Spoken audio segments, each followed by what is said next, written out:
Imagine if you could stop cancer from spreading by converting cancerous cells into something harmless, like fat.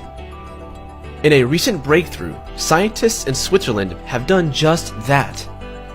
They have not only stopped cancer cells from spreading, but also transformed them into harmless fat cells. So how does this work? When cancer cells break away from the main tumor to enter the bloodstream and form new tumors in other parts of the body, the process is called metastasis. During this process, the cells temporarily enter an immature state, similar to stem cells. This state is known as an epithelial to mesenchymal transition, or EMT, wherein the cells are in a highly plastic or adaptable state. EMT is essential for embryonic development, during which stem cells differentiate into various types of cells throughout the body, and for tissue regeneration during the healing of a wound.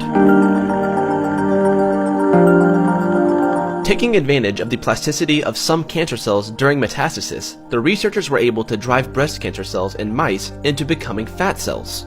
First, researchers transplanted human breast cancer cells into female mice. They then treated the mice with two FDA-approved drugs.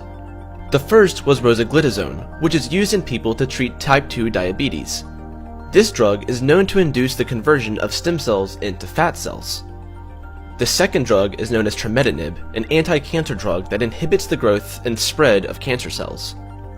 The researchers in the new study found that when mice received this cocktail of the two drugs, the cancer cells that had broken free from the initial tumor changed into fat cells.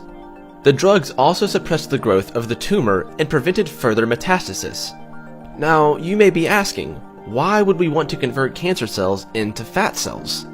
There are a few reasons for doing this. First, once a fat cell has formed, it does not divide anymore and does not produce more cells. Another advantage is that fat cells are also highly differentiated, so they are kind of in the end stage of the function, and they are not returning back to the original cell type. This means they would not go back to become an aggressive cancer cell ever again. In the current study, not all cancer cells successfully returned into fat, but the ones that did remained as fat cells.